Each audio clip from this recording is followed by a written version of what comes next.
స్తోత్రము స్తుతి చెల్లింతుము నీకే సత్యదేవుడా అని మనసారా ఆయన స్తుతిస్తూ ఆరాధిద్దాం.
నీతి సూయుడా నా పోషకుడా నా వైద్యుడా నా మంచి కాపరి నీవే మార్గం నీవే జీవం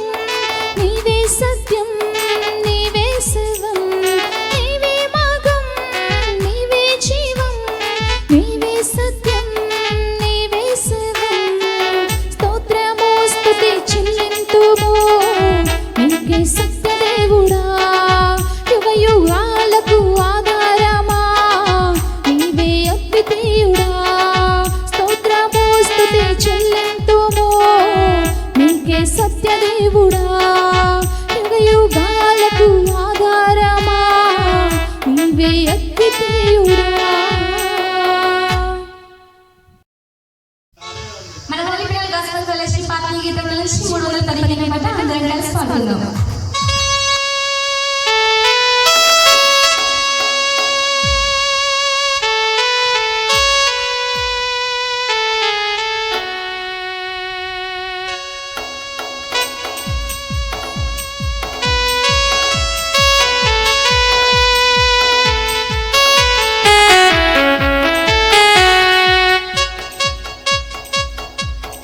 నిత్యము స్తుతించిన నీ రుణము తీర్చలేను, సమస్తము నీకిచ్చిన నీ త్యాగము మరువలేను.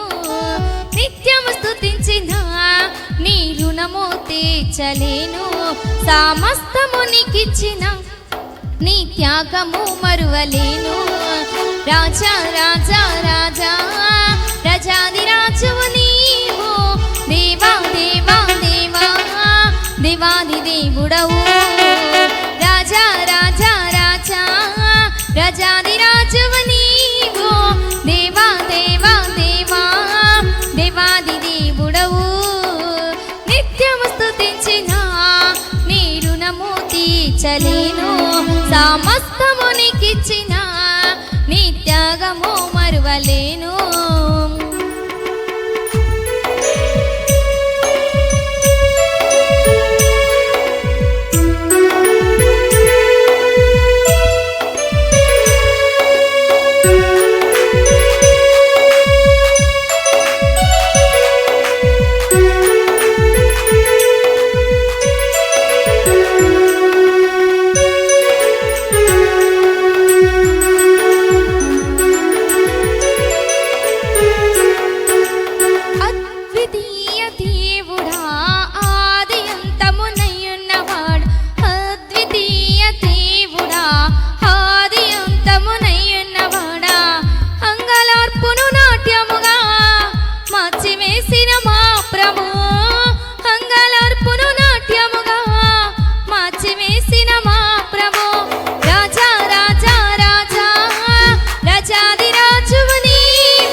కలుగ చేసిన పూచుడా రాజా రాజా రాజా రజాది రాజువు నీవు దేవా దేవా దేవా దేవాది దేవుడవు రాజా రాజా రాజా రజాది రాజువు నీవు దేవా దేవా దేవా దేవాది దేవుడవు నిత్యము స్తుతించిన నీ రుణము తీర్చలేను సమస్తము నీకిచ్చిన నీ త్యాగము మరువలేను నిత్యము స్తుతించిన నీ రుణము తీర్చలేను సమస్తము నీకిచ్చిన నీ త్యాగము మరువలేను రాజా రాజా రాజా రజాది రాజువు నీవు దేవా దేవా దేవా దేవాది దేవుడవు రాజా రాజా రాజా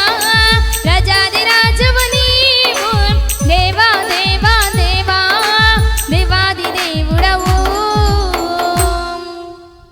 మేము బలహీనంగా కానీ బలవంతులం లోకంలో ఉన్నవానికంటే మీలో ఉన్నవాడు గొప్పవాడు అని మీరు సెలవిచ్చాడు.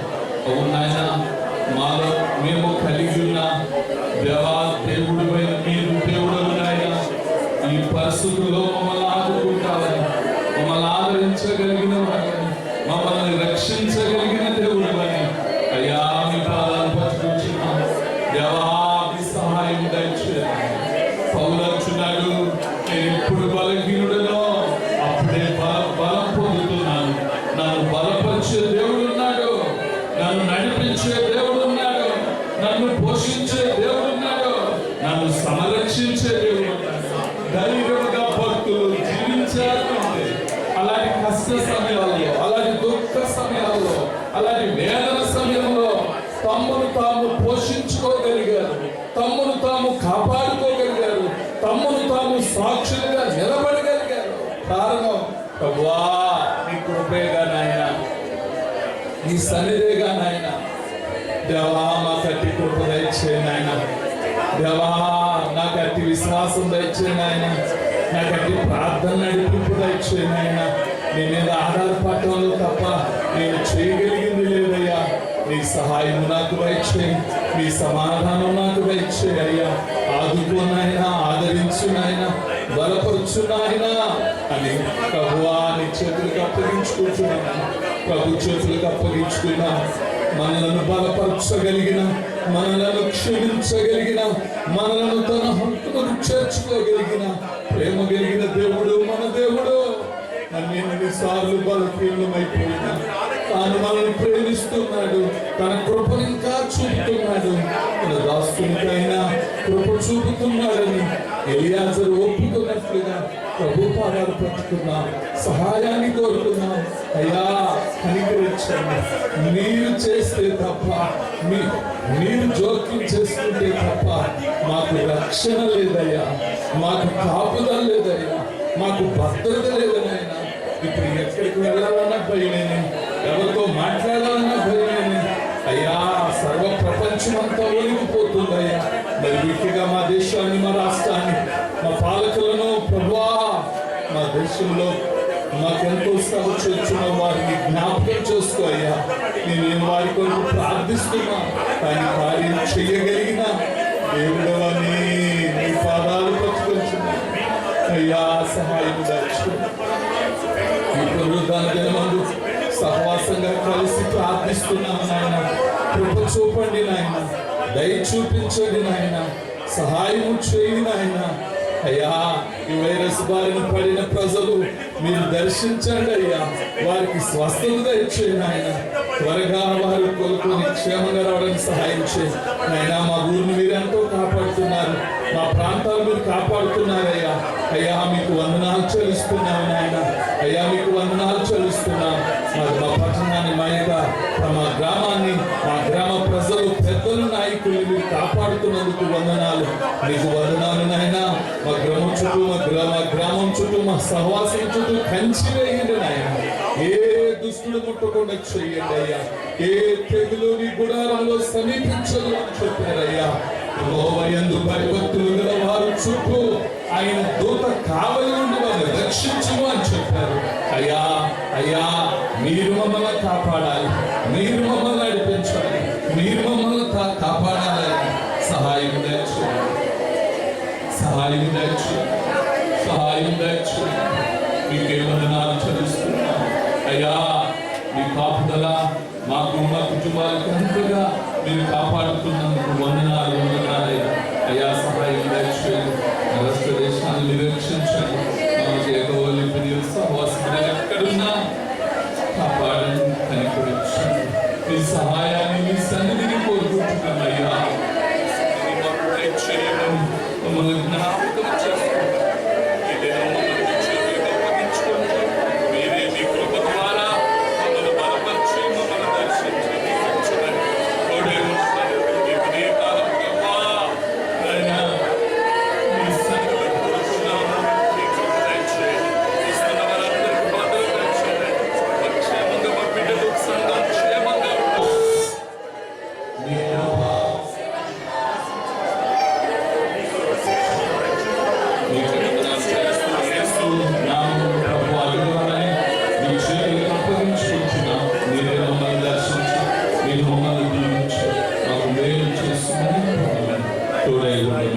మమ్మల్ని చేతులకు అప్పగించుకుంటూ ఈ దినం జరగవలసిన ఆరాధనలన్నీ మీరు దగ్గరగా జరిగించి మాకు దీవించమని యేసునామమున అడుగుచున్నాము తండ్రి. ఆమేన్. సరే అందరూ లేచి నిలబడదాం.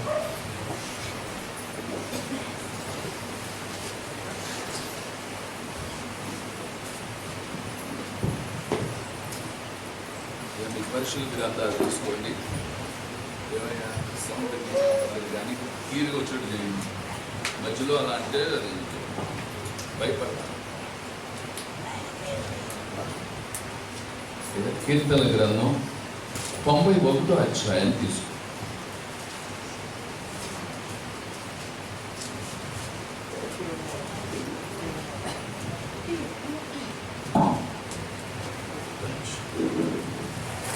కీర్తన గ్రంథం 91వ అధ్యాయాన్ని మొదటి నుండి చివరి వరకు అందరం కలిసి చదువుదాం. మహోన్నతుడైన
ప్రభు తన పరిశుద్ధ వాక్కు దీవించును.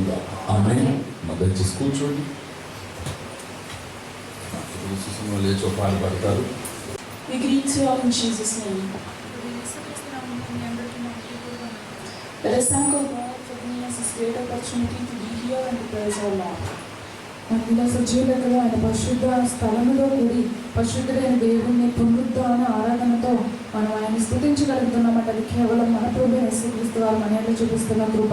కాబట్టి అందరూ నిండు హృదయంతో కృతజ్ఞతాస్తుతులు చెల్లిస్తూ ఆయన ఆరాధిద్దాం. హల్లెలూయా. Let us praise our God by singing a small song from our Philippine Gospel Fellowship spiritual songbook. Song number 31, means 111. మనం ఫిలిపిన్ గాస్పెల్ ఫెలోషిప్ ఆత్మీయ గీతం నుంచి 111వ పాట అందరం కలిసి దేవుని స్తుతిస్తూ ఆరాధిద్దాం.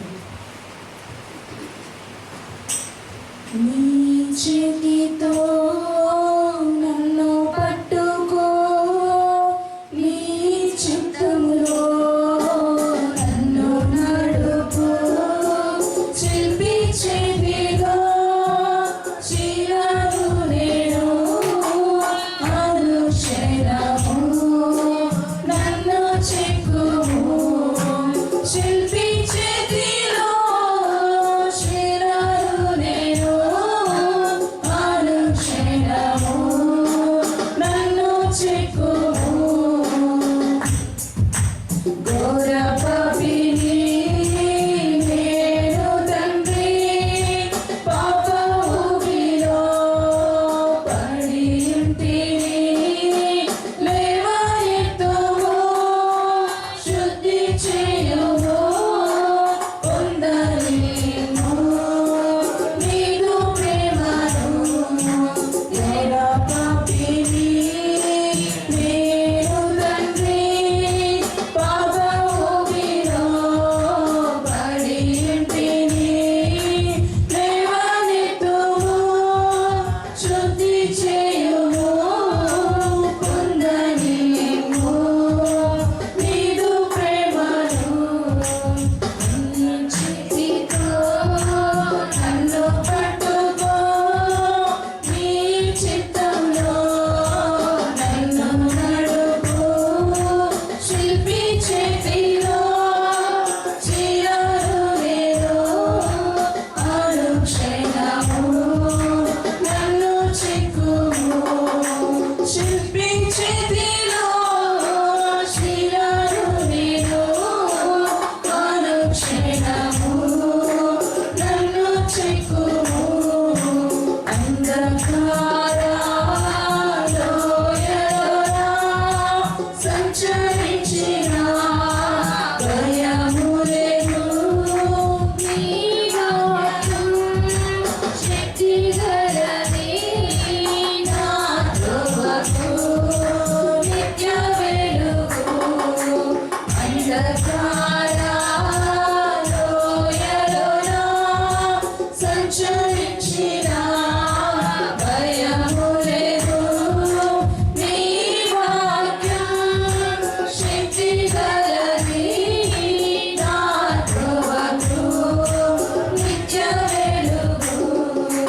నీ చేతితో నన్ను పట్టుకో, నీ చిత్తంలో నన్ను నడుపు, శిల్పి చేతిలో చీరలు నేను అనుక్షణము నన్ను చెక్కుము, శిల్పి చేతిలో చీరలు నేను అనుక్షణము నన్ను చెక్కుము.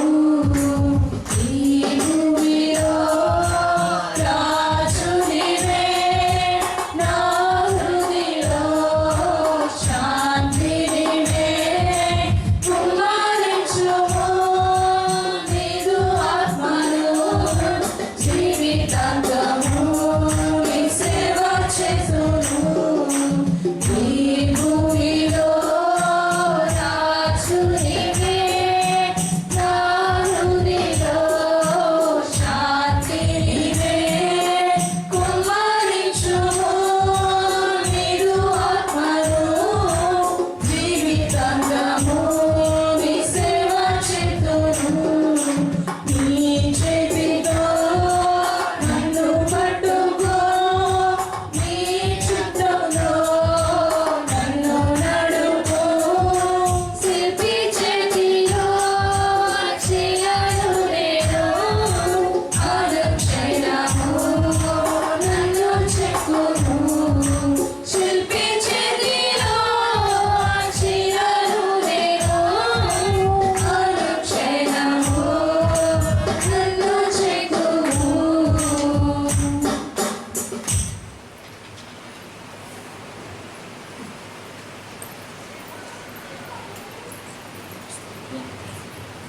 పరిశుద్ధ గ్రంథాన్ని చేతపట్టుకొని దివ్య గ్రంథం పాట కలిసి పాడుతున్నాం. దివ్య గ్రంథము, దివ్య గ్రంథము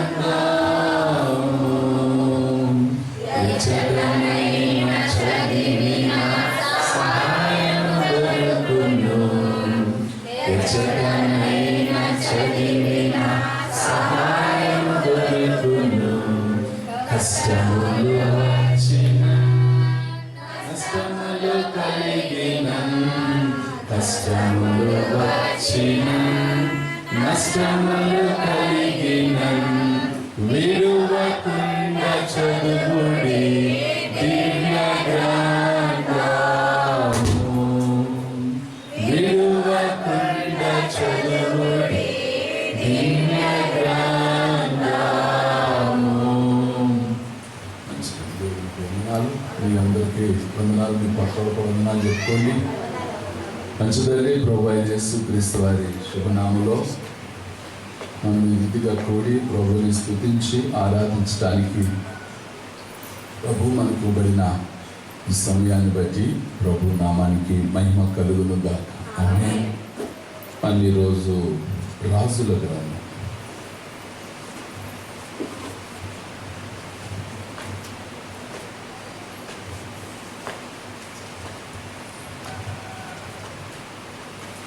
రెండవ రాజుల గ్రంథం 7వ అధ్యాయం.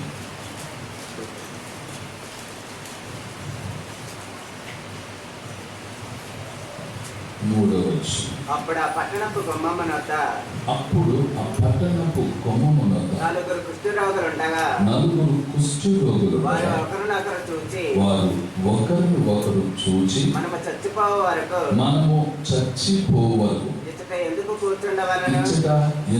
కూర్చుండవలను పట్టణంలోనికి పోదుమా అనుకుంటుమా పట్టణమందు క్షమమున్నందున అతట చచ్చిపోదు ఇచ్చట ఊరక కూర్చుండెను చచ్చిపోదు. పదండి సిరియనుల దండుపేటలో పోదుము రండి, వారు మనల్ని బ్రతకనిచ్చిన మనల్ని చంపిన చత్తుమని చెప్పుకొని సంద చీకటి యందు సిరియనుల దండుపేటలోనికి పోవాలని లేచి సిరియనుల దండు వెలుపలి భాగమని వద్దకు రాగా ప్రార్థన చేస్తున్నాం. కృప కలిగిన తండ్రి మీకు వందనాలు. చదవబడిన లేఖనాలు మీరు దాచబడిన వాక్యపు సత్యాన్ని గ్రహించినట్లు మాకు గ్రహించే హృదయాలు మనస్సును మాకు ఇవ్వండి.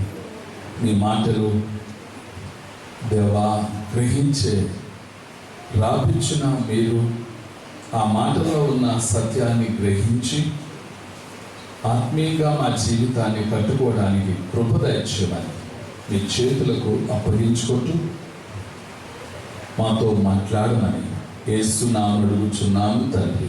ఆమేన్. దేవునికి స్తోత్రం. ఇప్పుడు మనం చదువుకున్న ఈ సందర్భం షోమ్రోన్లో, ఆ షోమ్రోన్ పట్టణం అంతా శత్రువుల చేత బంధించబడింది. సిరియన్లు వచ్చారు, షోమ్రోను ముట్టడి వేశారు. ఎప్పుడైతే ముట్టడి వేశారో బహు కరువు భారంగా ఉంది. గాడిద తల 80 రూపాయలు, పావురపు రెట్ట 5 రూపాయలు, అంత కఠినముగా షోమ్రోను ముట్టడి వేశారు. దేవుడున్న పట్టణం, దైవజనులున్న పట్టణం, దేవుడు ఏర్పరిచిన రాజు, దేవునికి ప్రతిష్ఠించబడిన ప్రజలు, దేవుడు కోరుకున్న భూమే, దేవుడు కోరుకున్న ప్రజలే, దేవుడు ఏర్పరచుకున్న రాజే, దేవుడే తన దాసుడున్న స్థలం, దేవుడున్న స్థలం. ఇన్ని ఉన్న ఆ షోమ్రోనికి వచ్చిన పరిస్థితి ఏంటంటే చుట్టూ శత్రువు ముట్టడి వేసేశాడు. ఇప్పుడు ఆ పరిస్థితుల్లో వారు లోపల ఉన్న వాళ్ళు బయటికి వెళ్ళే పని లేదు, బయట ఉన్న వాళ్ళు లోపలికి రాకుండా శత్రువు వస్తాడేమో అనే భయం కనుక వాళ్ళు చుట్టూ మూసేసుకున్నారు, లోపలే వారు ఉండిపోయారు. అలాంటి సమయంలో ప్రాణ భయంతో బిక్కులాడిపోతున్నారు ప్రజలు, వేదన పడుతున్నాడు రాజు, కలవరపడుతున్నాడు రాజు. అలాంటి పరిస్థితుల్లో రాజుగారు కాలం కూడా చెప్పులు లేకుండా ప్రాకారమే తిరుగుతున్నాడు. ఈ లోపు ఒక స్త్రీ ఆ రాజు గారి దగ్గరికి వచ్చి, రాజా మీరు నాకు సహాయం చేయాలి. అప్పుడు ఆయన ఒక మాట చెప్పాడు. అనగా ఇది 6వ అధ్యాయానికి రావాలి మనం. 6వ అధ్యాయము 28వ వచనం చూద్దాం. మీ విచారమునకు ఇక్కడ ఒక్క నిమిషం. అమ్మా ఇప్పుడు 27 చూద్దాం. యెహోవా నీకు సహాయము చేయనిదే నేను ఎక్కడి నుండి నీకు సహాయము చేయను. కళ్ళములో నుండేనను ద్రాక్ష గానుగులో నుండేనను దేనినైనా ఇచ్చి సహాయం చేయవలదు. ఒక స్త్రీ పరిగెత్తుకు వచ్చింది రాజు గారి దగ్గరికి, రాజా నాకు మీరు సహాయం చేయాలి అని. అప్పుడు రాజు ఏం చెప్తున్నాడంటే, చెప్పమ్మా నీ కారణం ఏంటి చెప్పు, నీ సమస్య ఏంటో చెప్పు. మరి నేను రాజును కదా, నాకు అధికారం ఉంది, మరి ఈ ప్రాంతంలో నీకేం కావాలో చెప్పు అనాలి. కానీ ఇప్పుడు రాజు ఆ మాట చెప్పట్లేదు. ఎవరిని? యెహోవా నీకు సహాయం చేయని నేను ఎక్కడి నుంచి సహాయం చేయగలను? గానుగుల్లో నుండి కానీ కళ్ళములో నుండి కానీ నేను నీకు సహాయం చేయ వల్లపడదు. ఇప్పుడు నీకు నేను కళ్ళములో నుండి నీకు ఇవ్వలేను, ద్రాక్ష గానుగుల్లో నుండి నీకు సహాయం చేయలేను. రాజు అయిన తాను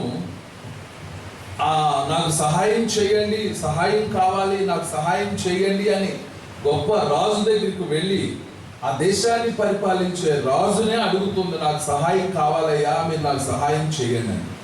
రాజు అయిన తాను చెప్పే సలహా ఏంటంటే, దేవుడు నీకు సహాయం చేయండి, నేనెక్కడ చేయను. దేవుడు నీకు కృప చూపండి, నేనేం చేయను. కనుక దేవుడే నీకు సహాయం చేయాలి. నేను నీకు సహాయం చేయడానికి కళ్ళములో నుండి నీకు ఇవ్వలేను, ద్రాక్ష గానుగల్లో నుండి నీకు సహాయం చేయలేను అని చెప్పి, ఇప్పుడు నీ విచారణ కారణం ఏంటో చెప్పమ్మా అన్నాడు. ఈ రాజు ఒక విధంగా భక్తి కలిగిన రాజు అయి ఉన్నాడు. ఎందుకంటే దేవుని మీద ఆధారపడకపోతే, దేవుని మీద తన మనసు లేకపోతే దేవుడు నీకు సహాయం చేయాలి అనే మాట అనలేము. ఎందుకంటే మారుమనసు పొందిన దేవుని బిడ్డలు ప్రతిసారి ఏం కోరుకుంటారంటే, ఏదడిగినామా ప్రార్థన చేయండి దేవుడు ఇస్తాడట. బిడ్డ వచ్చి తల్లినో తండ్రినో నాకు ఇది కావాలి అంటే భక్తి గల తల్లి తండ్రి చెప్పే మాట ఏంటంటే, అమ్మా ప్రార్థన చేద్దాం, ప్రార్థన చేయి, నీకు ఫీజు కట్టాలా, నీకు డ్రెస్ కావాలా, లేదా నీకు ఏది కావాలో దానికోసం ప్రార్థన చేయి, ప్రభువుని అడుగు, ప్రభు నీకు సహాయం చేస్తే నీకు నేను సహాయము చేయగలను. అందుకే అనేకసార్లు యవనస్తులు సండే స్కూల్ కూడా చెప్తున్న మాట ఏంటంటే, మొదట మనకి ఏది కావాలో ఎవరిని అడగాలి? ప్రభువుని అడగాలి. కొద్ది రోజులు ప్రార్థన చేశాక తల్లిదండ్రులకు మన విషయాన్ని చెప్తే, దేవుడు వారు మనకు కావలసిన దాని గురించి ఆలోచిస్తున్నప్పుడు దేవుడే తల్లిదండ్రులకు ఇస్తాడు, వారి ద్వారా దేవుడు మనకి ఇస్తాడు అని. కనుక మన పిల్లలకు మనం నేర్పాల్సింది కూడా అది. కానీ ఈ భక్తి కలిగిన రాజే, దేవుని నిబంధన ప్రజలే, వాగ్దాన భూమే, దేవుడు దైవజనుడు వాళ్ళతోనే ఉన్నాడు. కానీ వాళ్ళకు ఒక పరీక్షలాగా పరిస్థితి ఏర్పడింది. చుట్టూ ఆ యొక్క శత్రువులు చుట్టుముట్టారు, ఇప్పుడు చేసేది లేదు, సహాయం లేదు. అలాంటి పరిస్థితుల్లో ఇప్పుడు ఆమె వచ్చి నాకు సహాయం కావాలంటే రాజు చెప్తున్న మాట, యెహోవా నీకు సహాయం చేయాలి. ఇది మొదటి విషయం. రెండో విషయం అంటాడు, దేవుడు నీకు సహాయం చేయకుండా నేను నీకు ఇవ్వలేను, నేను నీకు సహాయం చేయలేను, నా వల్ల పడదు, నా వల్ల కాదు. ఏ రాజు ఈ మాట నా వల్ల కాదు, ఇది నేను చేయను అనలేడు, అందో. ఏదో మాట చెప్పి చూద్దాంలే అనో లేదా ఇంకోటో చెప్పి ఆ సమస్యను ప్రక్కన పెడతారు. కానీ ఇప్పుడు ఏమితో ధైర్యంగా చెప్తున్నాడు, దేవుడు నీకు సహాయం చేయాలి. రెండవది, దేవుడు నీకు సహాయం చేయకుండా నేను నీకు సహాయం చేయలేను. నిజమే, దేవుని పిల్లలుగా, దేవుని బిడ్డలుగా మనం ఎల్లప్పుడూ కోరుకోవాల్సింది ఏంటంటే, దేవుడు మనకు సహాయం చేస్తేనే మన పరిస్థితులన్నీ మనకు అనుకూలిస్తాయి. కనుక దేవుని సహాయం మనం కోరుకోవడం మనం కలిగి ఉండాలి. మన పిల్లలకు కూడా అదే నేర్పాలి. అది నీ జీవితంలో ఏదైనా కావచ్చు, అది పెళ్లి విషయం కావచ్చు, అది నీ ఉద్యోగ విషయం కావచ్చు, లేదా నీ ఇంటి విషయం కావచ్చు.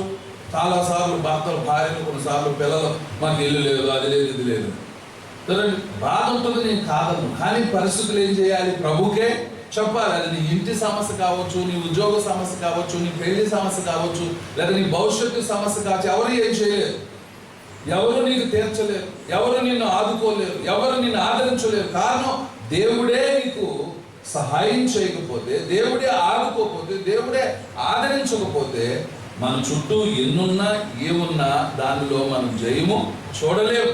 కాబట్టి దేవుని పాదాలు పట్టుకోవాలి. ఈ రాజు ఆమెకు చెప్తున్న మాట, దేవుడు నీకు సహాయం చేయాలి.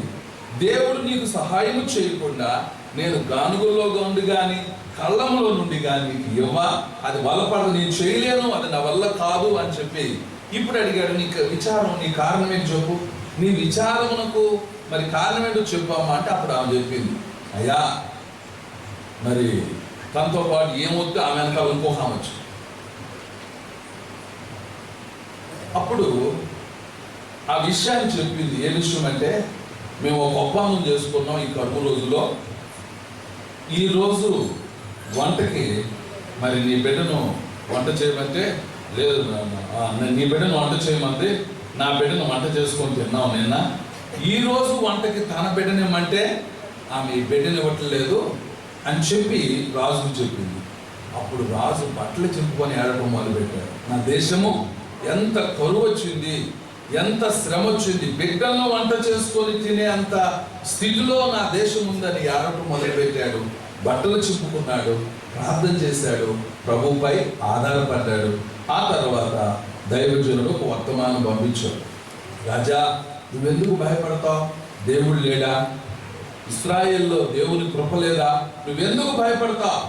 రేపు ఈ వేళ కల్లా, ఈ సమయం కల్లా రూపాయి ఒక్కింటికి 2 మానికలు ఎవరు, రూపాయి ఒక్కింటికి 1 మానిక సన్నని పిండి అమ్మబడితే నమ్ము అని చెప్పాడు. రాజుగారు నమ్మాడు.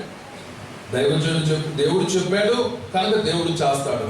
అక్కడున్న మంత్రి అంటాడు, ఆ దైవజనుడు చెప్పిన మాటను బట్టి దేవుడు ఆకాశ కిటికీలు తీసినా కానీ ఇది జరగదు అని చెప్పాడు. దేవుడు ఒక అద్భుతం చేయబోతుంటే అందరూ ఏం చేయాలి? సంతోషించాలి, అందరూ కలిసి ప్రార్థించాలి. అయ్యా, అంతకంటే భాగ్యం ఏముంది? దేవుడు చెయ్యాలి, కానీ దేవుడు కృప చూపాలి, కానీ మేమందరం కూడా ఎదురు చూద్దాం, ప్రార్థన చేద్దాం అనాలి. కానీ రాజు అయితే కాముగానే ఉన్నాడు, ఇంకా మిగతా వాళ్ళందరూ కాముగానే ఉన్నారు. కానీ ఈ పరిచారకుడు మాట కనుక మంత్రి మాత్రం చెప్పాడు, లేదు అది జరగదు. దేవుడు ఎప్పుడు కార్యాలు చేయాలి అని కోరుకుంటాడు, కానీ కొన్నిసార్లు మన అపనమ్మకం, మన అవిధేయత, అందుకే అనేక సార్లు చెప్తుంటాను, 100 మంది అవిశ్వాసుల్లో ఒక్క విశ్వాసి ధైర్యంగా ప్రభు కొరకు జీవించాడు. కానీ 100 మంది విశ్వాసుల్లో ఒక్క అవిశ్వాసం వల్ల ఏమైందంటే సమస్యలు తెచ్చిపెట్టుకుంటాం. అనుకోవచ్చు అదేంటండి 100 మందిలో ఒక్కడిని జయించలేమని. ఉదాహరణ చెప్తా, ఇది ఒక ట్రస్ట్ ఉందనుకోండి, ఏదైనా ఒక ఎత్తాడిదని పైనున్న వ్యక్తిని కిందకి పడేయటం చాలా తేలిక, కానీ కింద ఉన్న వ్యక్తిని పైకి లాగాలంటేనే కొంచెం కష్టం. అలాగే భక్తిలో కూడా బలహీనులను పైకి లేపటం చాలా అది కష్టమైన పని, కొన్నిసార్లు అవ్వటం.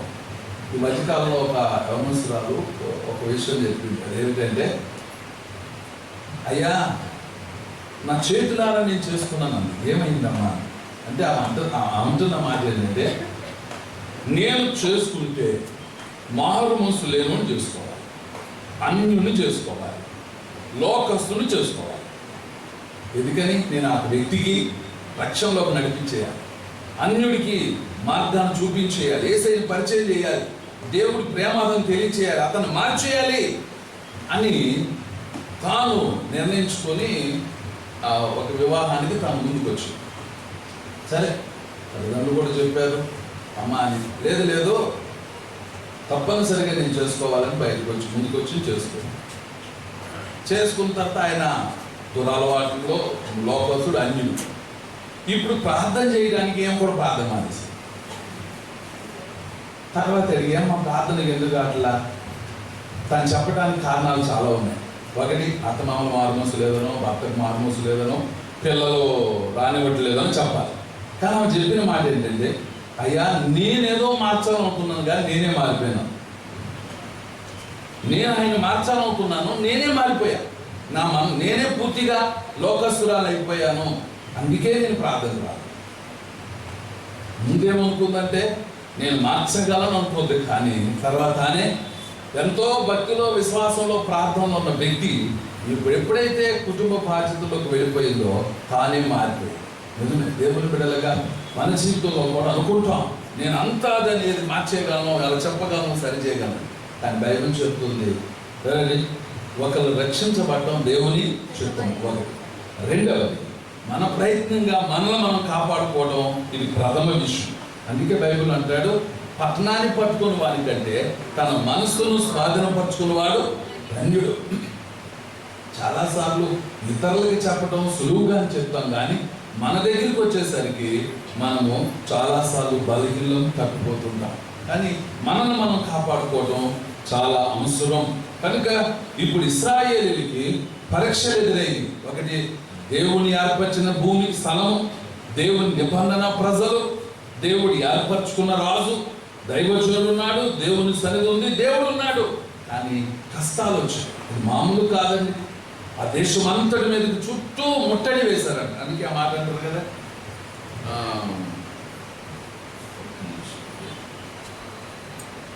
24 వచ్చు 6:24 అటు తర్వాత సిరియా రాజైన బెన్హదాదు తన సైన్యమంతటిని సమకూర్చుకొని వచ్చి షోమ్రోనుకు ముట్టడి వేసెను. ఏం చేశారంటే సిరియా రాజు వచ్చి ఇశ్రాయేల్ దేశాన్నే, షోమ్రోను పట్టణాన్ని ముట్టడి వేసేసాడు. మనం అనుకోవచ్చు దేవుడు ఉంటే, దేవుని కాపుదల ఉంటే, దేవుని సేవకుడు ఉంటే, దేవుని కృప ఉంటే ఎందుకు వచ్చింది నీ కష్టం, ఎందుకు వచ్చింది చుట్టూ ముట్టడి? దేవుడు ఉన్నప్పటికీ, దైవజనుడు ఉన్నప్పటికీ, రాజు ఉన్నప్పటికీ, దేవుని భూమి అయినప్పటికీ, దేవుని ప్రజలైనప్పటికీ శత్రువు వచ్చాడు, చుట్టూ ముట్టడి వేశాడు. ఆ ముట్టడిలో ఎంతో లోపల మగ్గిపోతున్నారు, బహుగా వేదన చెందారు, కరువు లోపల భారమైపోయింది. అలాంటి కరువు దినాల్లో, అలాంటి భారమైన పరిస్థితుల్లో, అలాంటి ప్రతికూలంగా ఉన్న ఆ ఇబ్బందుల్లో ఆమె వచ్చి రాజా నాకు సహాయం చేయాలంటే రాజు చెప్పే ఆ ఒక సలహా కూడా ఏంటంటే దేవుడు మనకు సహాయము చేయాలి. ఇప్పుడు చుట్టూ వైరస్ పెరిగిపోతున్నాయి, రోజులు భయంకరంగా ఉన్నాయి, రోజులు ఇంకా నెలలు గడిచిపోతున్నాయి. సుమారుగా 5-6 నెలలు అయిపోతుంది. అయినా దాని నుండి ఇంకా దేవుడు ముందు కనిపెట్టించాలి, దేవుడు దాని నుంచి నివారించాలి, దేవుడే మనల్ని కాపాడాలి. కనుక దేవుడు సహాయం చేయండి అనుకున్నారు. ఎంతో ఇంకేముంది, ప్రపంచం అంతా చాలా గొప్ప పరిస్థితి వెళ్ళిపోయింది, ఆకాశంలో ఇల్లు కట్టేస్తున్నారు, ఎన్నెన్నో చేస్తున్నారు. ఇప్పుడు ఈ పరిస్థితి అర్థమైంది. మనుషులకి ఎంత తెలివి ఉన్నా, జ్ఞానం ఉన్నా ఇప్పుడు వట్టి చేతులతోనే నిలబడాల్సి వచ్చింది. భయపడుతూనే ఎవరికి వాళ్ళు వారి గృహాల్లోనే ఉండిపోవలసిన పరిస్థితి ఏర్పడింది. తెలివి ఉంది, జ్ఞానం ఉంది, ధనం ఉంది, అన్నీ ఉన్నాయి. కానీ అవన్నీ దేవుని చేతిలో దేవుడు పంపించే ఆ తెగుళ్ళలో మనిషి ఏమీ చెయ్యలేడు, దేవుడే చెయ్యాలి అన్నట్టుగా తెలియచేయడం కోసం ఇది సూచనలు. ఇంకా రావాల్సినవి చాలా ఉన్నాయి. ఇవేకే భయపడవద్దు. ఇప్పుడు ఏమవ్వాలి? అనుభవం అవ్వాలి. ఇప్పుడు ఏమైపోవాలి? ఇశ్రాయేల్ దేవుడు ఐగుప్తు దేశం బయటికి తీసుకొచ్చాడు. 40 సంవత్సరాలు ఇశ్రాయేలుని అరణ్యంలో దేవుడు వాళ్ళని బాగా తరిపించాడు.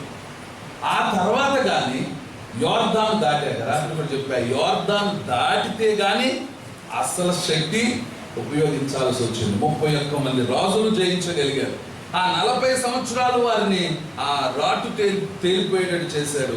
యుద్ధం అంటే భయపడకుండా, శత్రువు అంటే భయపడకుండా, సమస్య అంటే భయపడకుండా, ఆపద అంటే భయపడకుండా దేవుడు వారిని అరణ్యంలో తయారు చేసి ఆ తర్వాత యోర్దాను దాటి ఇక బయలుదేరారు యుద్ధానికి. ఇక యుద్ధమే యుద్ధం. ఎక్కడికి వెళ్ళినా 31 మంది రాజులను యెహోషువ జయించాడు అంటే వాళ్ళని దేవుడు తయారు చేశాడు. అలాగే ఈ వైరస్ కూడా ఇది ప్రథమ సూచన మాత్రమే కదండి. దీనికే సర్వ ప్రపంచమంతా భయపడుతుంది. కానీ జరగాల్సినవి ఎన్నో ఉన్నాయనే సత్యం ఉంది. అయితే భయపడాల్సిన పని లేదు. ఎందుకంటే దేవుడు తప్పనిసరిగా దేవుడు తన దేశాన్ని, ప్రజల్ని తప్పక ఆయన కాపాడుతాడనేదే నమ్మకం, విశ్వాసం. కనుక బైబిల్లో ప్రభు చెప్పారు, ఇవన్నీ జరగవలసినవే కానీ అంత మటుకు వెంటనే రాదు, అంతం రాదు. కానీ ఇవన్నీ జరగాలి, ఇవన్నీ నెరవేరాలి, ఇవన్నీ సఫలం అవ్వాలి. ఇవన్నీ జరుగుతుండగా దేవుడు ఇప్పుడు మనల్ని చూస్తాడు. అందుకే అనేకసార్లు చెప్తుంటా, దేవుడు మనల్ని ఇచ్చి పరీక్షిస్తాడు, మనకున్న దాన్ని తీసేసి పరీక్షిస్తాడు. నువ్వు తీసేసినప్పుడు నీ విశ్వాసం ఉండాలి, అన్నీ కలిగినప్పుడు కూడా నువ్వు విశ్వాసిగా నిలబడాలి. అది దేవుడు మన నుండి కోరుకుంటున్నాడు. కనుక ఇప్పుడు ఇశ్రాయేలుకి దేవుడు వాళ్ళకి ఎన్నో మేలులు చేశాడు, ఎంతో కాపాడాడు, ఎంతో పోషించాడు, ఎన్నో విధాలుగా దేవుడు వారిని బ్రతికించాడు, పోషించాడు, కాపాడాడు. కానీ ఇప్పుడు సమస్య వచ్చింది. దేవుడు ఉన్నా, దేవుని ప్రజలైనా, దేవుని యొక్క వాగ్దాన భూమి అయినా, దేవుడి ఏర్పరిచిన రాజు ఉన్నా, దైవజనుడే ఆ పట్టణంలో ఉన్నా, ఇప్పుడు ఆ పట్టణానికి ఆపద వచ్చింది. సిరియలు వచ్చేసారు, ఆ దేశం అంతటిని చుట్టుముట్టాడు, షోమ్రోను చుట్టూ. ఇలాంటి భయంకరమైన పరిస్థితుల్లో లోపల మగ్గిపోతున్నప్పుడు రాజు దగ్గరికి వచ్చి, రాజా నువ్వు నాకు సహాయం చేయాలి, మా దేశాన్ని లేదా మా ప్రాంతాన్ని కాపాడాలి అంటే ఆయన నేర్పుతున్న సత్యం ఏంటంటే, యెహోవా మీకు సహాయం చేయందే నేను మీకు సహాయము చేయలేను. రెండో విషయం చెప్తున్నాడు, నేను ఎక్కడి నుండో తెచ్చి, ఎక్కడి నుండి కాకపోయినా ఏదో ఒక విధంగా తెచ్చి నేను సహాయము చేయలేను. రాజు కనుక ఏదో ఒక ప్రక్కన జయించి, ఏదో ఒక పక్కన మరి తెచ్చి, ఏదో ఒక విధంగా ప్రజలను పోషించాలి, కాపాడాలి, వారికి అండగా నిలవాల్సిన రాజే ఎక్కడ నుండి నేను తేలేను, అది గానుగులో నుండి తేలేను, కళ్ళములో నుండి తేలేను, అది నా వల్ల కాదు అని చెప్పి దేవుడే సహాయం చేయాలని, దేవుని మీదే ఆధారపడాలని ఈ రాజు వాళ్ళకి తెలియచేశాడు. సరే, దైవజనుడు వర్తమానం పంపించాడు, రేపు ఈ వేళ కల్లా దేవుడు అద్భుతం చేయబోతున్నాడు అంటే రాజు నమ్మాడు, రాజుతో పాటు ఉన్న వాళ్ళందరూ నమ్మారు, కానీ మంత్రిని మట్టుకు నమ్మలేదు. మంత్రిని మట్టుకు నమ్మల. ఆయన అంటున్న మాటలు చూడండి. ఆయన ఒక మాట అంటాడు, అనగా 32వ వచనం. అయితే ఎలీషా కొంచెం ఒక్క నిమిషం.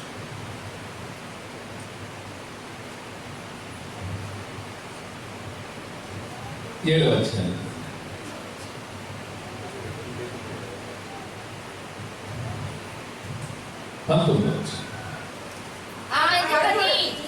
అప్పుడు అతని సేవకుల్లో ఒకడు ఇలాగ మనవి చేశాను, ఆ అధిపతి యెహోవా ఆకాశమందు కిటికీలు తెరిచినను అది జరుగునా అని ఆ దైవజనుడితో చెప్పగా, అతడు నీవు కన్నులారా చూసినవు గాని దానిని తినకపోదునని ఆ అధిపతితో చెప్పాను.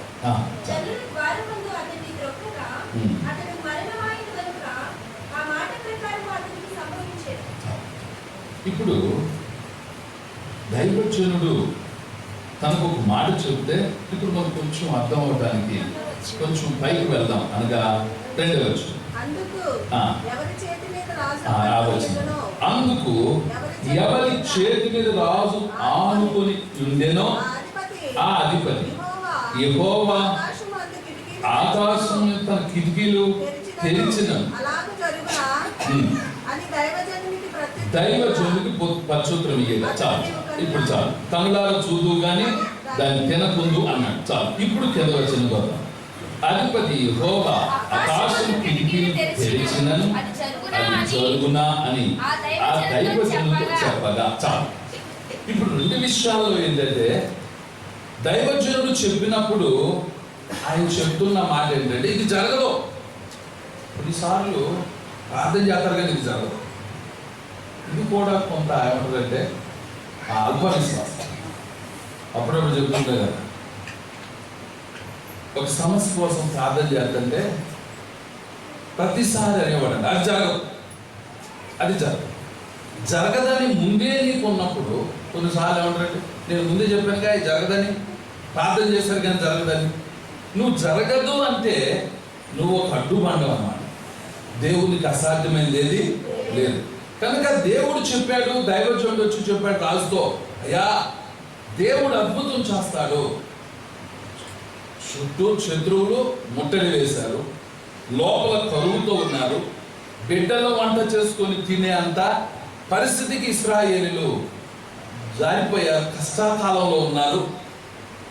అప్పుడు రాజు దేవుని మీద ఆధారపడి దేవుని నమ్మిన ఆ రాజుకి దేవుడు దైవజనుడు చెప్పి పంపించాడు, రేపు జరుగుద్ది, ₹1 2 మానికలు ఎవరు, రూపాయికి సన్నన మానిక పిండి జరుగుద్ది అని దైవజనుడు వర్తమానం పంపిస్తే రాజు నమ్మాడు కనుక కాముగా ఉన్నాడు, కానీ మంత్రి ఒప్పుకోడు. జరగదయ్యా, దేవుడు ఆకాశ కిటికీలు తెరిచినను అలాగూ జరగదు అని దైవజనుడికి పరుచుకున్నాడు. అప్పుడు దైవజనుడు ఒక మాట చెప్పాడు, నీవు కన్నులారా చూస్తావు కానీ దాన్ని తినవు.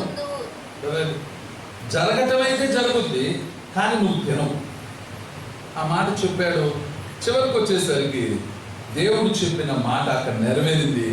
జనులందరూ తొక్కటం వలన ఆయన కన్నులారా చూశాడు, తన చేతుల మీదుగా అమ్మాడు, తన చేతుల మీదుగా అందరికీ పంచాడు, కానీ తాను తినడు, తాను దాన్ని అనుభవించాల. కారణం ఎందుకంటే దేవుని మాట నమ్మలేదు.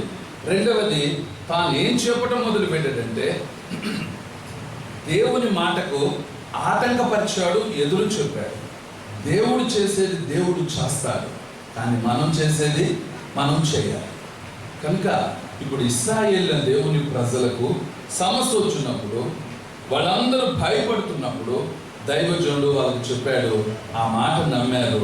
జరిగింది ఏమిటంటే, ఇప్పుడు మన వచనం కలుపుకుందాం, 3వ వచనం. అప్పుడు పట్టణపు గుమ్మమునద్ద 4 కుష్ఠరోగులు ఉండగా వారు ఒకరితో ఒకరు చూచుకొని మనం చనిపో వరకు ఇచ్చట ఎందుకు కూర్చుంటాం. ఇప్పుడు ఈ 4 పట్టణంలో 4 కుష్ఠరోగులు ఉన్నారు. వాళ్ళకి జరుగుతుంది తెలుసు. ఏం తెలుసు? చుట్టూ శత్రువు ముట్టడి వేశాడని తెలుసు, లోపల కరువుతో బాధపడుతున్నారని తెలుసు, రాజు ఏమి చేయలేకపోతున్నాడని తెలుసు, దేవుడు ఎందుకో ఇంకా వాళ్ళ మీద దయ చూపలేదని తెలుసు. దైవజనుడు చెప్పాడు, రేపే జరగబోతుంది అద్భుతం అన్న సంగతి ఈ కుష్ఠరోగులు తెలుసు. ఆ దేశమంతా దైవజనుడు వెళ్ళి రాజుకే చెప్పాడు కనుక ఈ వార్త అందరికీ తెలిసింది.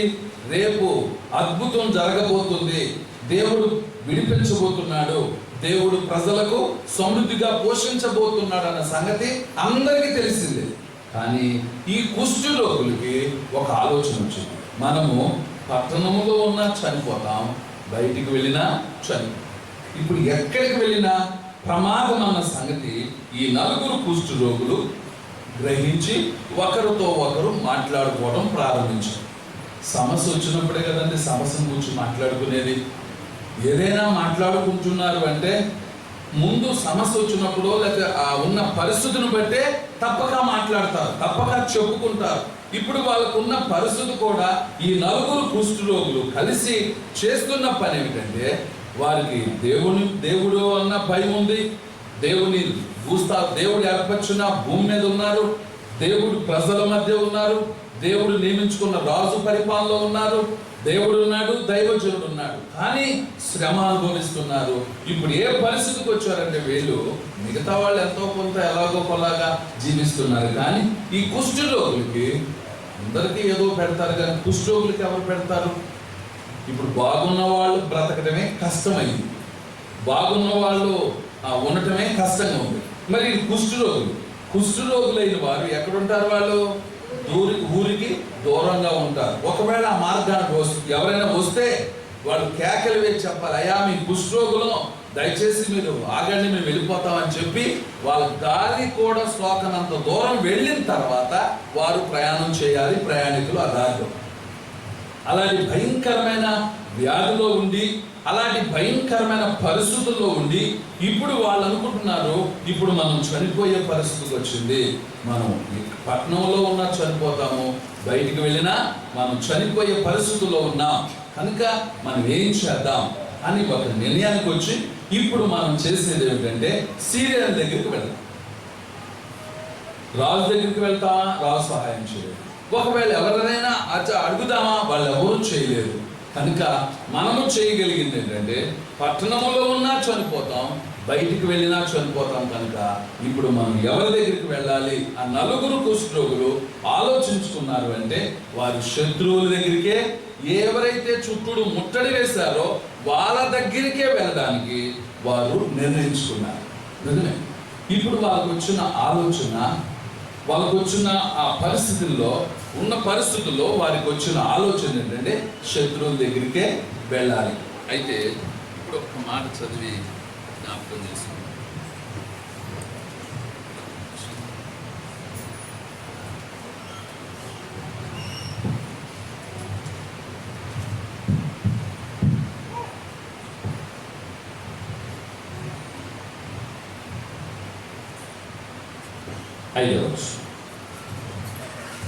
సంద చీకటి యందు సిరియన్లు దండు పేటలో పోవాలని లేచి సిరియన్ల దండు వెలుపల భాగమునందుకు రాగా అచ్చట ఎవరినూ కనబడకపోయింది. ఇప్పుడు ఈ నలుగురు బయలుదేరారు. మనం పట్టణంలో ఉన్నా చనిపోతాం, బయటికి వెళ్ళినా చనిపోతాం. కనుక ఏం చేద్దాం? ఆలోచించారు. రేపు దినం ఏ దినం అంటే దైవజనుడు చెప్పాడు, దేవుడు చెప్పాడు, అది శుభదినం, అది సువార్త అంటే శుభవర్తమానం కలిగిన దినం.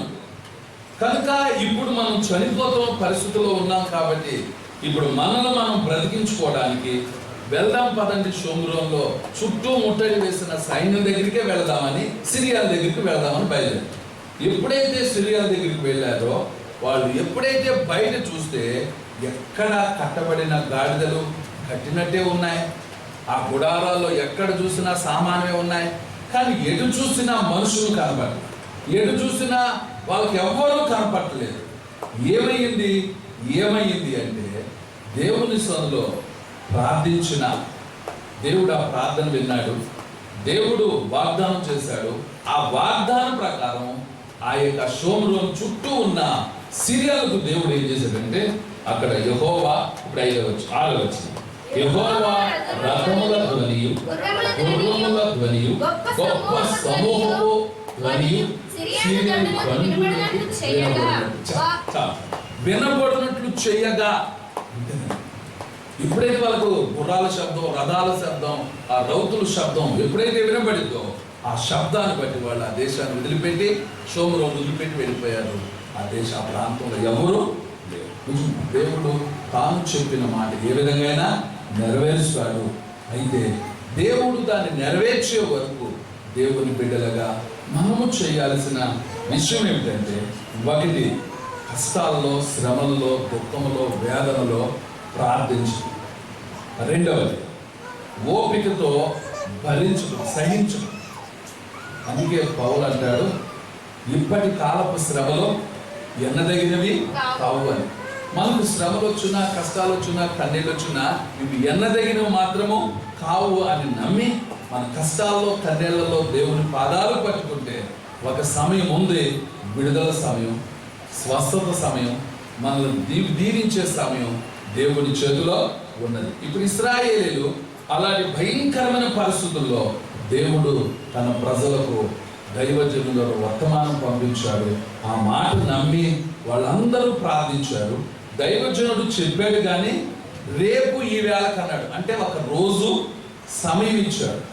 రేపు ఈ వేళకు ఏ సమయంలో అయితే దైవజనుడు చెప్పాడో అదే సమయం జరగాలంటే రోజు. బైబిల్లో ఒక దినాన్ని ఎన్ని రోజులు అన్నాడు? ఆయన అంటాడు, ఒక దినము 1000 దినముల కంటే శ్రేష్టము. ఒక దినము దేవుని సన్నిధిలో గడిపితే అది 1000 దినాల కంటే శ్రేష్టం అంటాడన్న. అలాగా ఒక గంటను మనం ఎంతో, కొన్ని నిమిషాల్లో ఎంతో దేవుని దృష్టిలో. కనుక దేవుడు మనకి ఇవ్వబడిన ఈ జీవితంలో దేవుడు తన కృప ద్వారా రక్షించుకున్నాడు, కాపాడుతున్నాడు, పోషిస్తున్నాడు. కష్టాల్లో, ఇబ్బందులు, ఎదురైన పరిస్థితుల్లో దేవుని బిడ్డలుగా మనం చేయాల్సింది ఏంటంటే దేవుని బిడ్డలు మౌనంగా ఎదురు చూపు. రెండవది ప్రార్థించు.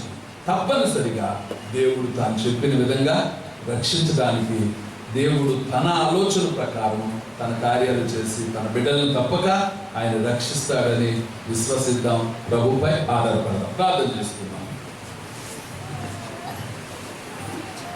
ప్రార్థన చేసుకున్నాం. 4 కుష్టు రోగులు. మనము పట్టణంలో ఉన్నా చనిపోతాం, బయటికి వెళ్ళినా చనిపోతాం. ఎక్కడికి వెళ్ళినా ఇప్పుడు భద్రత లేదు. ఎక్కడికి వెళ్ళినా మనం కాపాడుకోలేదు. దేవుడే మనల్ని కాపాడాలి. దేవుడే మనకు సహాయం చేయాలి. రాజు దగ్గరికి వచ్చిన వారికి రాజు చెబుతున్న సలహా, రాజు దగ్గరికి వచ్చిన స్త్రీలతో రాజు చెబుతున్నాడు, దేవుడే సహాయం చేయాలమ్మా. ఇంకేం సహాయం? కరువు పక్కన భారం అయిపోతుంది. పిల్లలను సైతం వంట చేసుకొని తినాల్సిన పరిస్థితి ఏర్పడింది. ఇంకెప్పుడు సహాయం చేస్తాడు దేవుడు? ఇంకెప్పుడు? కష్టకాలంలో, వేదన సమయంలో, దుఃఖ దినాల్లో దేవుని కృప ఉన్నది. ఆయన మనల్ని మర్చిపోలేదు, ఆయన మనల్ని విడిచిపెట్టాడు అనేది మనకు ధైర్యం. కనుక దేవుని బిడ్డలమైన మనకున్న చుట్టూ ఉన్న పరిస్థితుల్లో ధైర్యంగా, ప్రార్థనతో, దేవునికి నమ్మకంగా మనలను మనం కాపాడుకుందాం. దేవుడు సమయం రాబోతుంది. దేవుడే ఈ ఉన్న మనకు పరిస్థితుల నుండి, అనగా ఈ ప్రపంచం అంతటి మీదకున్న ఈ వైరస్ నుండి ప్రభు కాపాడాలి. ఆయనే మనల్ని రక్షించాలి. అలాగే కుటుంబాలుగా మన వ్యక్తిగత జీవితంలో ఏవేవి పరిస్థితులు మనకు ఉన్నామో నిరాశపడదు. అది నీ ఆర్థిక ఇబ్బందులే కావచ్చు, అది నీ శరీర అనారోగ్యమే కావచ్చు, లేక నీ జీవితంలో ఎదుర్కొంటున్నా అది నీ వ్యక్తిగత వివాహ సమస్య కావచ్చు, బిడ్డల సమస్య కావచ్చు, లేక నీకు ఎదురవుతున్న నీ భవిష్యత్తు పరిస్థితులే కావచ్చు. భయపడద్దు. లోకంలో ఉన్నవాడి కంటే మనలో ఉన్నవాడు గొప్పవాడు. కనుక దేవుని మీద ఆధారపడదాం. ప్రభు చేతులకు మనం అప్పగించుకుందాం. ప్రభు సహాయాన్ని కోరుకున్నాం. నిజమే ప్రభువా, దేవుడు వాళ్ళతోనే ఉన్నాడు, దైవజనుడు వాళ్ళతోనే ఉన్నాడు, దేవుడి అర్పించుకున్న రాజు వాళ్ళతోనే ఉన్నాడు. దేవుని నిబంధన ప్రజలు, దేవుని వాగ్దాన భూమి ఇన్ని ఉన్నాయి, ఇంత ఉంది. కానీ శత్రువు వచ్చేసాడు, చుట్టూ ముట్టడి వేసేసాడు. భయంకరమైన వ్యాధన, భయంకరమైన దుఃఖం, భయంకరమైన ఆ బాధ అనుభవిస్తున్నారు దేవుని ప్రజలు. దేవుడు మౌనంగా లేడే, దేవుడు విడిచిపెట్టలేదే, దేవుడు మర్చిపోలేదే. చాలా సార్లు దేవుడు నన్ను విడిచిపెట్టాడేమో, దేవుడు మర్చిపోయాడేమో అనుకుంటున్నావేమో. లేదు, మన దేవుడు మర్చిపోవడానికి, మనల్ని విడిచిపెట్టడానికి ఆయన అన్యాయస్తుడు కాడు అని నమ్ముదాం. ప్రార్థన చేసుకున్నాం. కొద్ది నిమిషాలు ఈ జరిగిపోయిన సంగతులు, యుగాంతమందున్న మనకు దృష్టాంతంగా జరిగిన సంగతులను మనకు బుద్ధి రావాలని, మన విశ్వాసంలో బలపడాలని, మనం ఆత్మీయంగా కట్టబడాలని దేవుని ఉద్దేశం. దేవుని పాదాలు పట్టుకుందాం. ఎవరినెవరి నుండి నిందించొద్దు, ఎవరినెవరినో మనం అనొద్దు. దేవుని కృప నీకు సహాయం చేయండి, దేవుడు నీకు సహాయం చేయండి. రాజే చెప్తున్నాడు, నా వల్ల కాదు. దేవుడే నిన్ను, నీ కుటుంబాన్ని, నిన్ను నీకు కలిగి ఉన్న సమస్తాన్ని కాపాడాలి. దేవుడు కాపాడకపోతే మన కాపుదల వ్యర్థమే. ప్రభుకి అప్పగిద్దాం. ఈ గడ్డు పరిస్థితుల్లో ఏం చేయాలో తొయ్యిన పరిస్థితుల్లో, ఎలా ఉండాలో తొయ్యిన పరిస్థితుల్లో మన ప్రభు మనతో ఉన్నాడని నమ్ముదాం. ఆయన వాగ్దానం మనతో ఉంది, ఆయన కృప మనతో ఉంది. ప్రభు చెప్పారు, లోకంలో మీకు శ్రమ కలుగును, అయినను ధైర్యం తెచ్చుకోండి, అయినను ధైర్యం తెచ్చుకోండి, నేను లోకాన్ని జయించా. మన ప్రభు మనకు ముందుగా జయించాడు, ఆయన భరించాడు, ఆయన లోకాన్ని జయించాడు. ప్రార్థన చేద్దాం. ప్రభువా, ఈ పరిస్థితుల్లో మీరు ఆదుకోవాలి, ఆదరించాలి. షోమ్రోను పట్టణము ముట్టడి వేయబడినప్పుడు, అయ్యో దైవజనుడు, రాజు, ప్రజలు భయంతో, వేదనతో కుంగిపోయినప్పుడు ఒక మాట చెప్పారు. ఆ మాట నెరవేరడానికి రేపటి దాకా ఉంది సమయం. నిజమే ప్రభు, మాట అయితే వాగ్దానం వచ్చింది, ఇంతకాలం శ్రమ పడ్డారు, ఇంతకాలం వేదన పడ్డారు. కానీ రేపటి కల్లా వీళ్ళు అనుకుంటున్నారు చచ్చిపోదాం అనుకుంటున్నారు. దేవుడు అద్భుతం చేయబోతున్నాడు. దేవుడు అద్భుతమైన సంగతి జరగబోతుంది. దైవజనుడు చెప్పేశాడు దేవుని మాట. కానీ నలుగురు అనుకుంటున్నారు చచ్చిపోతామా, పట్టణంలో చచ్చిపోతాం, బయటికి వెళ్ళా చచ్చిపోతాం. దేవుడు చావటానికి కాదే వాక్యం ఇచ్చింది, బ్రతకడం కోసమే, శుభం జరగడం కోసమే దేవుడు తన కార్యాలు చేస్తుంది. దయచేసి ప్రార్థన చేద్దాం.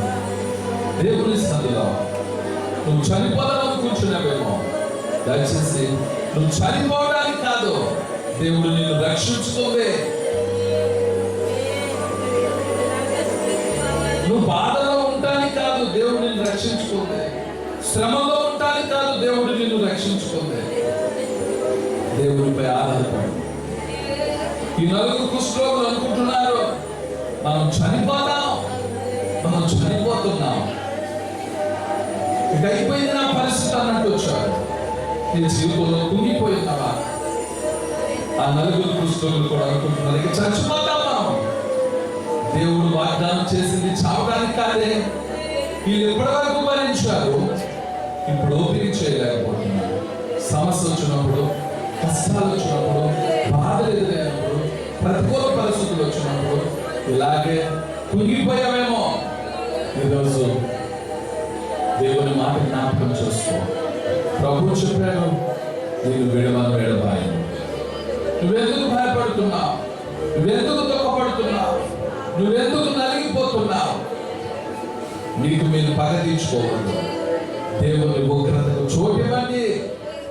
నీ శత్రువు నిన్ను బాధించాడేమో, నీ కుటుంబీకులు నిన్ను బాధించాడేమో, నీ జీవితంలో ఇక కోరుకోలేనంత స్థితికి జగదానిపోయావేమో. భయపడద్దు, ఆయన నిన్ను విడిపిస్తాడు. ఏ పాపంలో మునిగిపోయావు, ఏ పాపంలో జారిపోయావో దేవునిపై ఆధారపడు. ఆయన నీకు సహాయం చేయాలనుకుంటున్నాడు. ఆయన నీకు సహాయం చేయాలనుకుంటున్నాడు. అయితే నువ్వు దేవుని మీద ఆధారపడాలి. ఆ నలుగురు దేవుని మీద ఆధారపడటం మొదలుపెట్టారు. పట్టణంలో అయినా బయట చనిపోదాం. కానీ ఇప్పుడు మన శత్రువు దగ్గరికి వెళ్ళాలి, వాళ్ళ సంగతి చూడాలి. శత్రువు దగ్గరికి వెళ్ళాలి, స్త్రీల దగ్గరికి అనుకుంటున్నారు. దేవుడు ఎందుకు నేను ప్రేరేపిస్తున్నాను? దయచేసి సైతాన్ని ప్రేరేపిస్తుందేమో, చావమని ప్రేరేపిస్తుందేమో, ఇక చనిపోతాను భయం వెంటాడుతుందేమో. భయపడదు. ప్రభు అంటున్నాను నిన్ను పోషిస్తా, నిన్ను సంరక్షిస్తా, నిన్ను దీవిస్తా. దేవుని వాగ్దానాలు గుర్తు చేసుకో.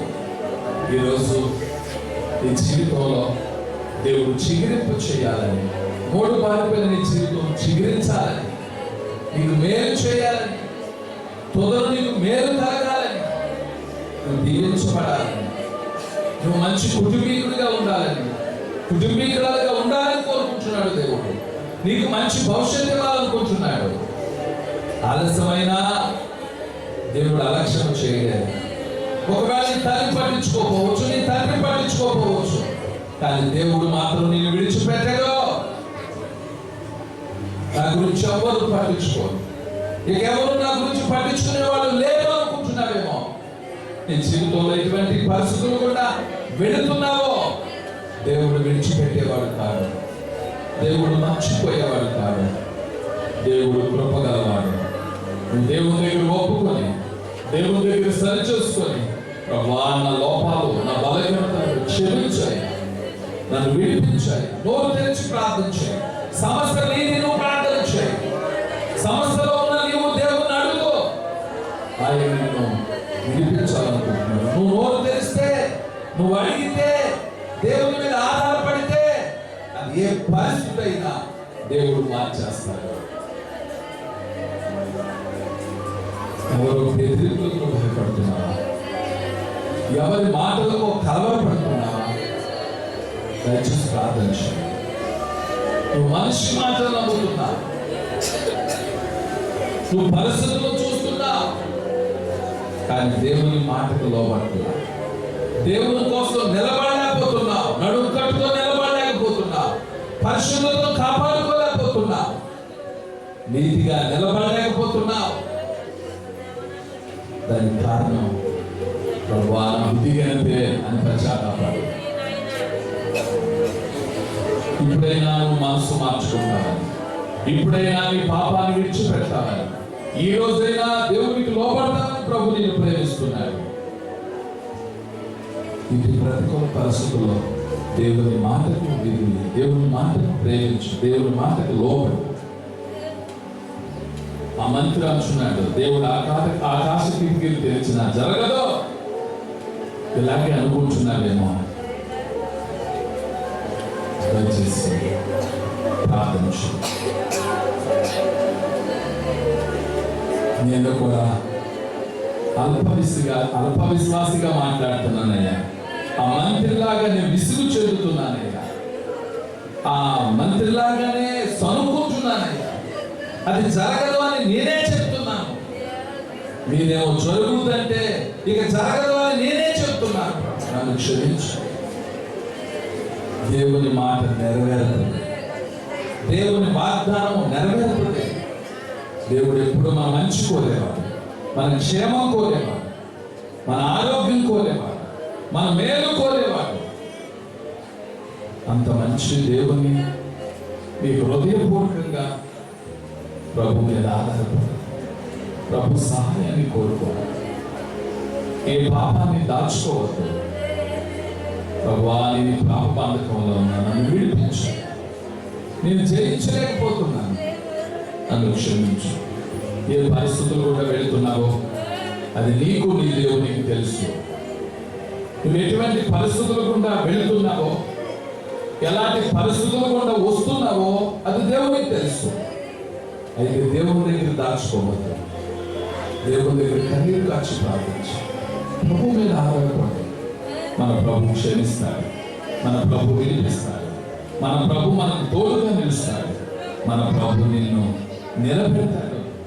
దీపస్తంభం పెట్టిన దీపంలాగా, కొండ మీద కట్టిన పట్టణంలాగా దేవుడు నీ జీవితాన్ని చేయాలనుకుంటున్నాడు. ఇంతగా బంధించబడిన, ముట్టడి వేయబడిన పట్టణంలో వాళ్ళు ఎవరికి ఏం మాట్లాడలేదు, ఒక్క ఇల్లు ఉపయోగించలేదు, ఒక బాణం వేయలేదు. కానీ దేవుడే యుద్ధం చేశాడు, దేవుడే దిగి వచ్చాడు. నువ్వే మధ్యలో, ఎవరి మధ్యలో బాధపడుతున్నావో, ఎటువంటి పరిస్థితులు గుండా దుఃఖపడుతున్నావో నువ్వు భయపడవద్దు. నీ పక్షంగా ఎవరు ఉన్నా లేకపోయినా దేవుడు స్వయంగా తానే యుద్ధానికి దిగాడు. దేవుడే ధ్వని పుట్టించాడు, అంతే. శత్రువు పాలా వెళ్ళిపోయాడు, వెతికినా లేడు. ఎటువంటి పరిస్థితులు గుండా వెళ్తున్నావు, ఆ శత్రువుల మధ్య దేవుడిని విడిపించాలి, దేవుడు రక్షించాలి అంటే నీవు దేవుని మీద ఆధారపడు. దేవుడే ఇశ్రాయేలు కొరకు తన దూతలు పంపాడు, యుద్ధ ధ్వని పుట్టించాడు, అంతే. ధ్వని పుట్టించాడు దేవుడు. వచ్చిన సిరియల్లో కలవరపడి అందరూ పారిపోయారు. ఒక్కడు లేరే, ఒక్కడు లేరు. ఎవరూ చావలేదు, కానీ ఒక్కడు లేరు. ఎంత అద్భుతమైన విషయం! ఎంత వెతికినా ఒక్కడు లేరే.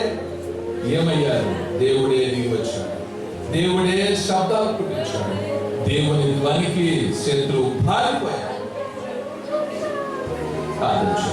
ఈరోజు నువ్వేటి పరిస్థితులు గుండా ఉన్నావో దేవునికి అప్పగిస్తే, నువ్వు మౌనంగా ఉండి నీ పాపాన్ని విడిచిపెట్టి దేవుని మీద ఆధారపడు, ప్రభు సహాయం కోరుకో. ప్రభు నీకు గొప్ప కార్యం చేస్తాడని నువ్వు విశ్వసించు. ఇశ్రాయేలుని దేవుడు కాపాడటానికి తన అద్భుతాలు వారి మధ్యలో చేశాడు. ఆ నలుగురు కుష్ఠరోగులు అనుకున్నారు, ఇది మనం చచ్చిపోతాం ఇక్కడ ఉన్న పట్టణంలోకి వెళ్ళాలి. దేవుడు చావటానికి ప్రవచించలేదే, చావటానికి ప్రకటించలేదే, చావటానికి దేవుడు తన వర్తమానం పంపలేదే. ఈరోజు ఈ జీవితంలో ఏమనుకుంటున్నావో, ఎటువంటి పరిస్థితులు కూడా వెళుతున్నావో దేవుని దగ్గరికి సరిచూసుకొని సమాధానపడు. తప్పక దేవుడు తన వాగ్దానం మన పట్ల నెరవేర్చి కాపాడు. ప్రార్థన చేస్తున్నాం. ప్రేమ కలిగిన మా ప్రియ పరలోకపు తండ్రి, మీ అపారమైన ప్రేమకు స్తోత్రాలు తండ్రి.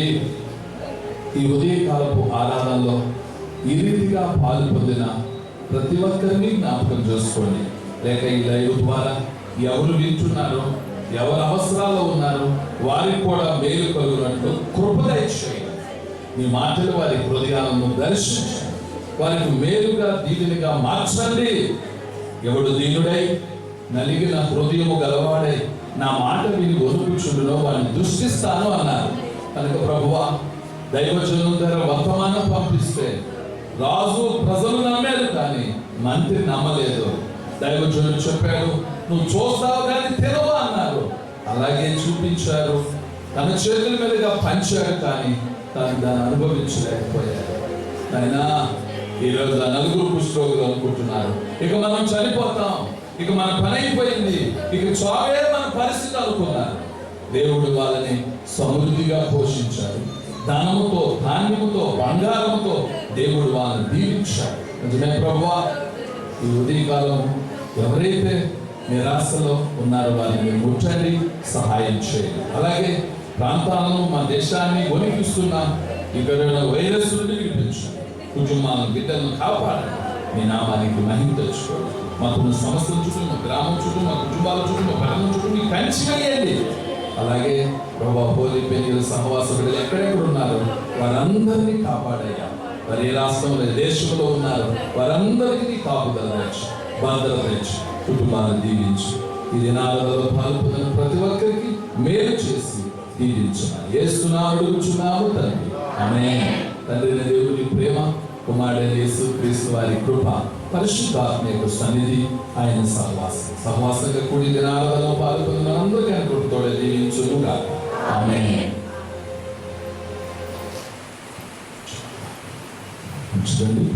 అందరికీ వందనాలు. నిలబడండి.